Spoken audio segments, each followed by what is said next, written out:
주님 감사합니다. 또 이 새벽에 비 오는 가운데서도 하나님 우리의 마음을 깨워주시고 하나님 기도해야 할 제목들, 간구들을 가지고 주님 앞에 나오게 하시니 날 감사합니다. 오늘도 주님 말씀 붙들고 주님과 교제하며 하나님 우리의 삶에 하나님의 기뻐하시는 길과 걸음들을 하나님 발견하고 걸어가는 지혜가 있게 하여 주시고 하나님의 은혜로 일하시는 놀라운 은혜를 경험하게 하여 주십시오. 감사드렸고 예수 그리스도 이름으로 기도드렸습니다. 아멘. 찬송가 449장 찬양 드리시겠습니다.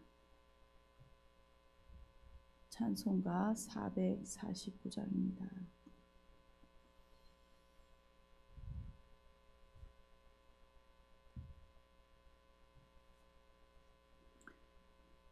예수 따라가며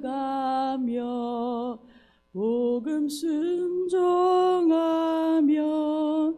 우리 행할 길 완하겠네. 주를 의지하며 순종하는 자를 주가 늘 함께 하시리라. 의지하고 순종하는 길이 예수와 내 즐겁고 복된 길이로다. 해를 당하거나 우리 고생할 때 주가 위로해 주시겠네. 주를 의지하며 순종하는 자를 주가 안위해 주시리라. 의지하고 순종하는 길이 예수와 내 즐겁고 복된 길이로다. 남의 짐을 지고 슬픔 위로하며 주가 상급을 주시겠네. 주를 의지하며 순종하는 자를 항상 복 내려 주시리라. 의지하고 순종하는 길이 예수와 내 즐겁고 복된 길이로다. 우리 받은 것을 주께 다 드리며 우리 기쁨이 넘치겠네.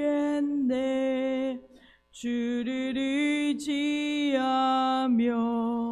순종하는 자를 은혜 풍성케 하시리라.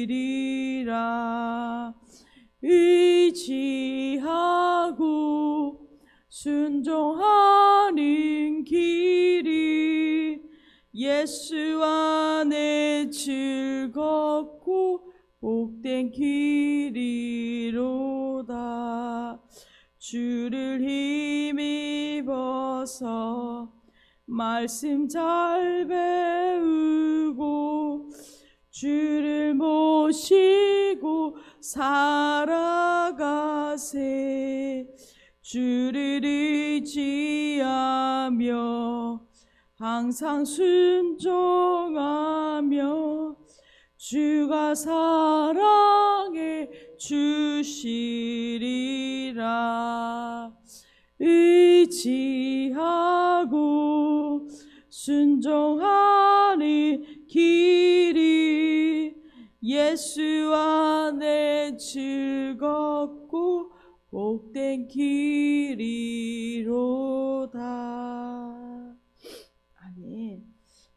오늘부터 보실 말씀은 다시 잠언으로 돌아와서 잠언 23장입니다. 제가 가진 성경으로는 구약 936페이지입니다.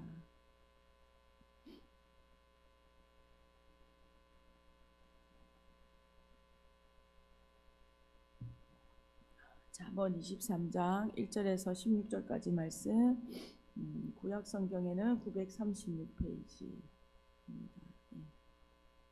다 찾으셨으면 23장 1절에서 16절까지 말씀 함께 읽도록 하겠습니다. 23장 1절에서 16절까지 말씀입니다.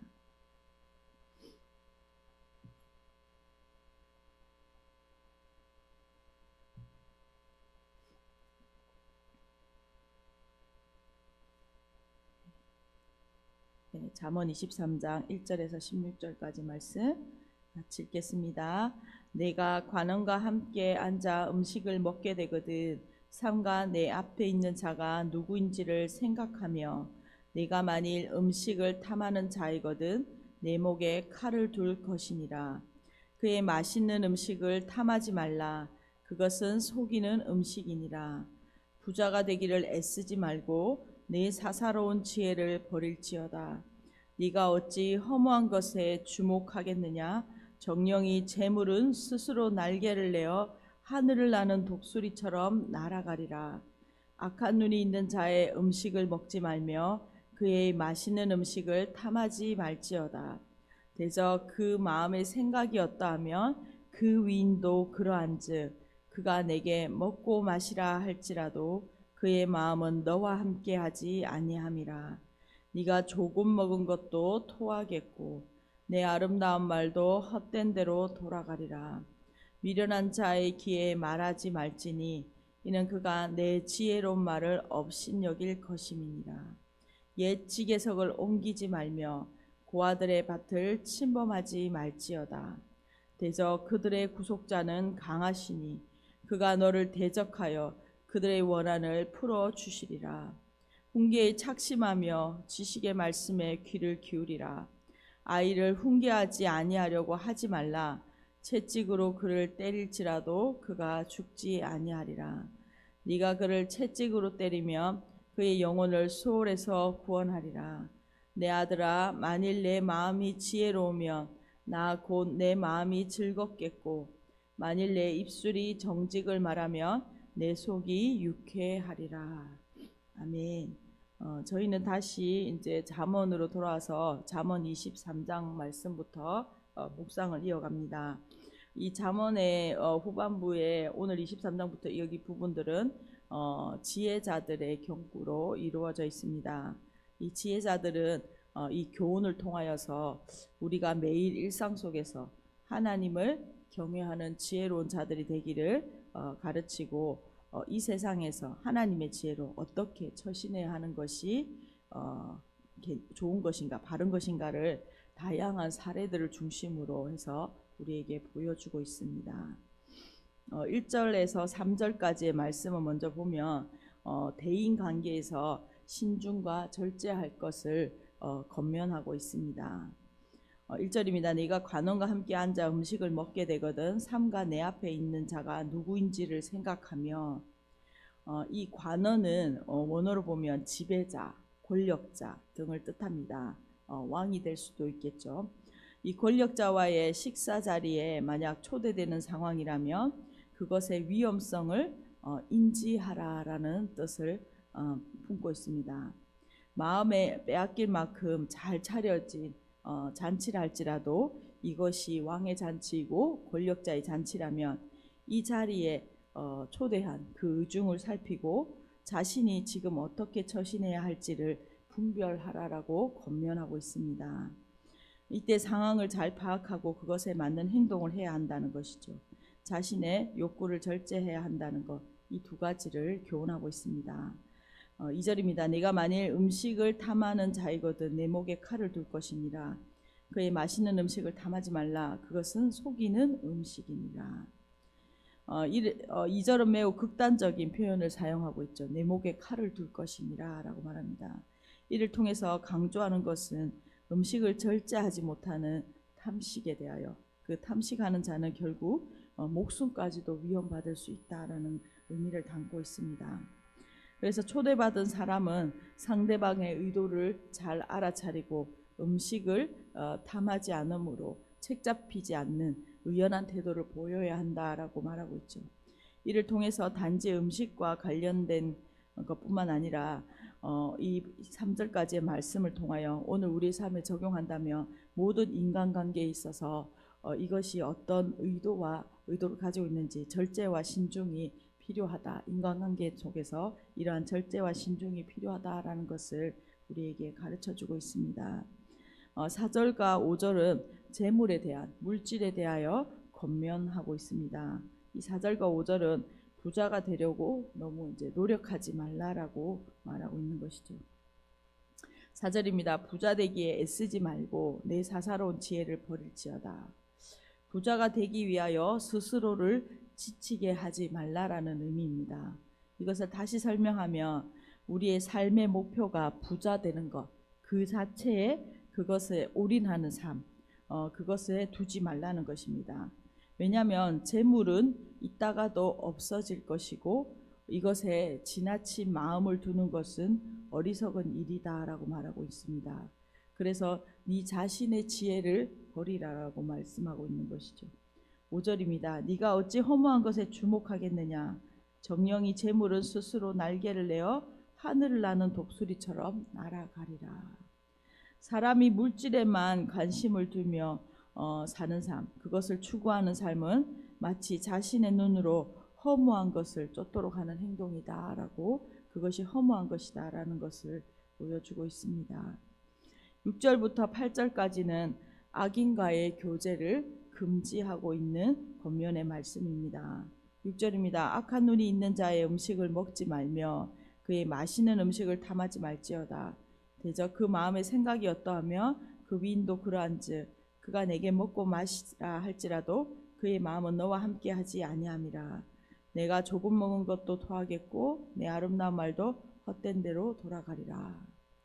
음식을 먹는 것은 당시의 교제의 의미를 담고 있습니다. 악한 눈이 있는 자라는 사람은 선한 눈이 있는 자와 대조적으로 타인의 행복을 보지 못하고 악한 마음, 악한 뜻을 뿜어서 악을 행하는 자입니다. 이 악인의 잔치라면 그 가운데 아무리 진귀한 음식이 있더라도 마음을 두지 말아야 한다라고 경고하고 있습니다. 이런 악인과의 교제는 무익한 것이 될 것이기 때문입니다. 겉으로 드러난 그 행동으로, 모습으로 그 사람을 판단할 수 없습니다. 잘 차려진 잔치나 잘 대접하는 그 모습으로 판단할 수 없는 것이죠. 오늘 본문은 그 사람의 속마음을 신중하게 분별하여 악인들의 속임에 넘어가지 말고 그들과 교제하지 말라라고, 악한 길을 가고 걷지 말라라고 말하고 있습니다. 9절입니다. 9절은 어리석은 자를 향하여 충고하고 있습니다. 미련한 자의 귀에 말하지 말지니 이는 그가 내 지혜로운 말을 업신여길 것임이니라. 미련한 자는 여기서 뭐 배움이 적거나 지식이 적은 자를 의미하는 것이 아닙니다. 미련한 자는 잠언에서 악한 일을 행하기 즐거워하는 자, 하나님을 경외하지 않는 자를 미련한 자다라고 말하고 있습니다. 이들은 스스로 지혜롭게 여기며 자신만을 위하여 살아가는 특징을 가지고 있습니다. 하지만 정작 자신에게 유익한 삶을 살지 못하죠. 하나님이 우리에게 주신 그 유익한 삶을 알지 못하고 미련한 자가 되는 것입니다. 미련한 자는 결코 이 하나님의 말씀, 지혜로운 지혜자의 권면을 받아들이지 않습니다. 왜냐하면 자신이 가장 지혜롭다고 생각하기 때문이죠. 그리고 그렇게 받아들이지 않을 뿐만 아니라 그 진리를 모욕하고 대적하게 됩니다.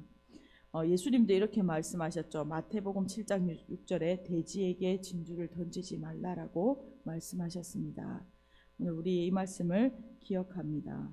10절에서 11절까지는 사회적 약자의 것을 침범하지 말 것을 경고하는 하나님의 경고의 말씀입니다. 10절입니다. 옛 지계석을 옮기지 말며 고아들의 밭을 침범하지 말지어다. 대저 그들의 구속자는 강하시니 그가 너를 대적하여 그들의 원한을 풀어주시리라. 약자에 대하여 권익이 보호되어야 한다라는 것을 10절과 11절에서 말씀하고 있는 것이죠.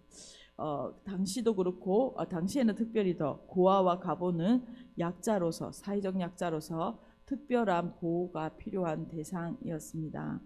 하나님께서는 나그네, 고아, 과부에 대하여 특별한 보호와 자비를 베풀 것을 신명기 14장의 말씀을 통하여 명령하셨습니다. 힘없는 고아와 약자들의 밭을 속여 취하는 이 범죄는 당시에 쉽게 일어날 수 있는 일이었습니다. 그래서 하나님은 이를 막기 위하여 행동하실 것이다. 즉 그렇게 행하는 악인에 대하여 반드시 심판하실 것을 말씀하고 있습니다. 왜냐하면 하나님은 고아의 아버지이시며 과부의 보호자가 되신다라고 말씀하고 있습니다.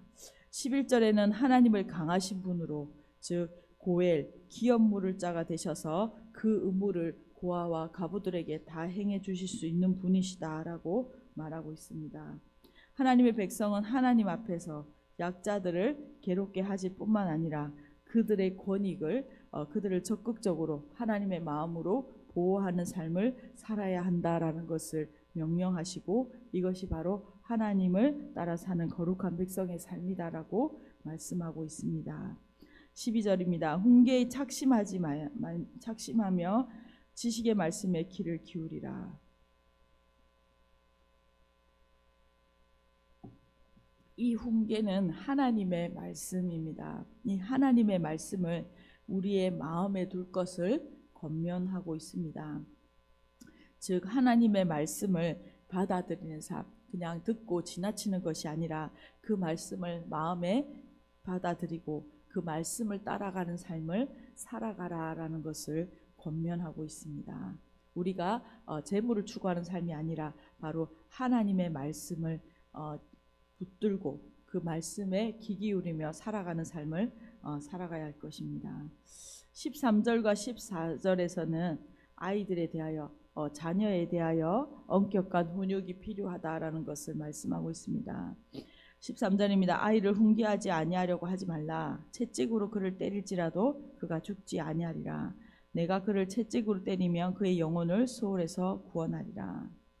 이 아이들을 훈육하는 부모와 교사를 대상으로 아이들을 엄하게 훈육할 것을 권면하고 있습니다. 그런데 이 훈육은 정확하게 이 본문에서 무엇을 말씀하는 것이냐면 하나님의 말씀을 배우고 행할 수 있도록 하는 훈육을 말합니다. 그냥 우리의 삶에서 또 부모들이 아이들을 훈육하는 요즘 프로그램들이 있는데 그런 일상적인 훈육을 의미하는 것이 아니라 이 당시는 하나님의 말씀으로 아이들을 훈육하고 그것이 바로 신앙교육이자 또 공교육이기도 하였죠. 그래서 하나님의 말씀을 따라 살아가도록 하기 위해서는 반드시 적절한 훈련과 징계가 함께 이루어져야 한다라는 것을 말씀하고 있는 것이죠. 15절과 16절은 이렇게 훈육한 지혜로운 아들을 둔 아비는 즐거워하게 된다라는 것을 말씀하고 있습니다. 15절입니다. 내 아들아, 만일 내 마음이 지혜로우면 나 곧 내 마음이 즐겁겠고 만일 내 입술이 정직하면 내 속이 유쾌하리라. 이 15절은 훈육을 통하여, 즉 신앙교육, 또 가정에서 말씀교육을 부모가 자녀들에게 이것을 행하였는데 이것에 성공한 아버지의 즐거움이 어떠한 것인가를 보여주고 있습니다. 신앙교육은 그냥 되어지는 것이 아니라 부모의 인격적인 자녀와의 관계를 통하여 인격적인 관계, 즉 삶을 통하여 전달되며 하나님의 말씀을 자녀들의 마음 깊이 받아들이도록 하는 것입니다.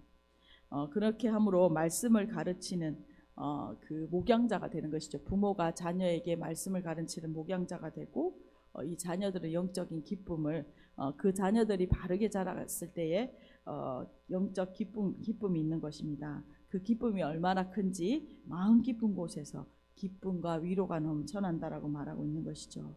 동일하게 우리가 영적 부모로 우리가 또 영적인 자녀들을 이렇게 목양하고 우리가 섬길 때에 이들이 말씀으로 잘 자랄 때 그것이 얼마나 우리 가운데 참 기쁨과 위로가 되는지 말할 수 없습니다.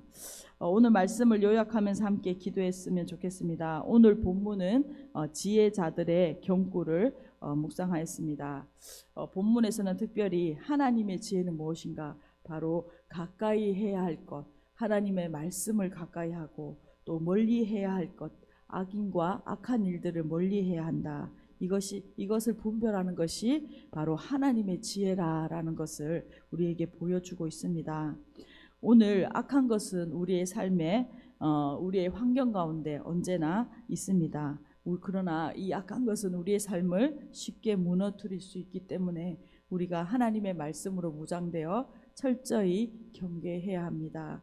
이러한 오늘 유혹과 여러 가지 속임 가운데 우리 자신을 잘 지키고 보호하는 말씀으로 무장된 성도 되기를 소망합니다. 특별히 부모와 자녀들 간의 인격적인 관계 속에서 하나님의 말씀이 잘 전달될 수 있도록 다음 세대에 전수되어지는 은혜가 있기를 소망합니다. 그래서 말씀은 우리의 삶으로 보여주고 우리의 행동으로 보여주는 것이죠.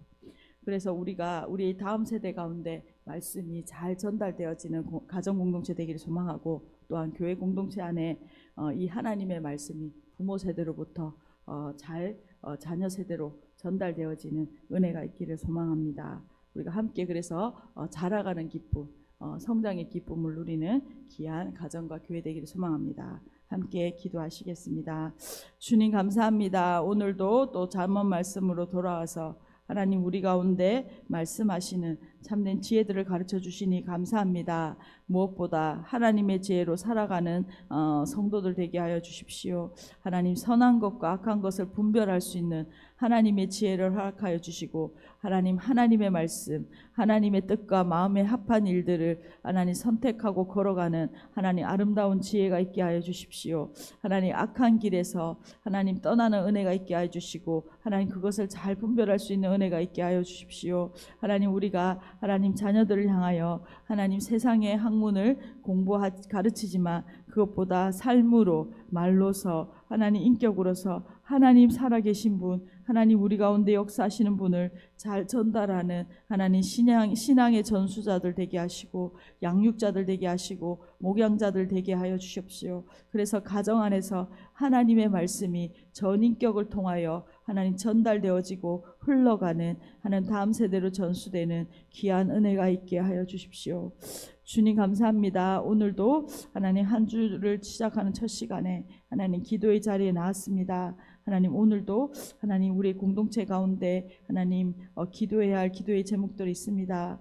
하나님 은혜 베풀어 주시고, 또 유영재 집사님과 또 여러 가지 상황과 어려운 가운데 또 있는 우리의 가정들을 기억하여 주시고, 하나님 위로하시고 하나님의 지혜로 하나님 이 시간들을 잘 풀어갈 수 있도록 은혜 베풀어 주십시오. 특별히 다음 세대 가운데 하나님 진로를 위하여 기도하고 준비하고 있는 고3, 중3을 기억하여 주시고, 하나님의 지혜로 하나님 원하시는 길, 하나님 기뻐하시는 길 잘 걸어갈 수 있도록 은혜 베풀어 주십시오. 감사드렸고 예수 그리스도 이름으로 기도드렸습니다. 함께 기도하시겠습니다.